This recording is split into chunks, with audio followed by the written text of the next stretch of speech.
কেউ যদি বলে তোমার পছন্দ মতো একটা হাতার ডিজাইন বানিয়ে দেবো, আর তাতে যদি শাড়ি আর ব্লাউজের কালারটা যদি আলাদা আলাদা হয় তাহলে আর দেখতেই হবে না, মাথার ভিতরে অনেক রকমই কেরামতি ঘোরে যে কী ডিজাইনটা করলে ভালো হয়।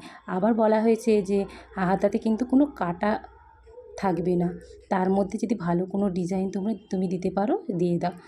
তো দেখো প্রথমে আমি উপরের দিকটা ভি আকৃতি এইভাবে কেটে নিয়েছি, দিয়ে সেটাকে সেলাই করে উল্টে নিচ্ছি। উল্টে নেওয়ার পর কিন্তু এটা কাটা দেখছো, কিন্তু কাটা থাকবে না। যেটা শাড়িতে থেকে আমি সাদা অংশটা বের করে রেখেছি, ব্লাউজটা ছিল পুরো পিঙ্ক কালারের, যে সাদা অংশটা বের করে নিয়েছি সেটা এবারে এখানে কুচি কুচি দিয়ে বসাবো।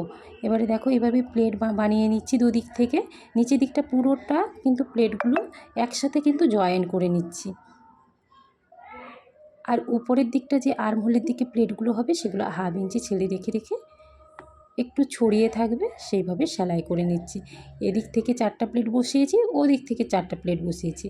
বসানোর পর এবারে এগুলোকে ভালো করে সেট করে এবারে যে হাতাটা যে রেডি করে রেখেছিলাম এইভাবে বসিয়ে পিন গেঁথে পুরোটা সেলাই করে নিলেই রেডি হয়ে যাবে।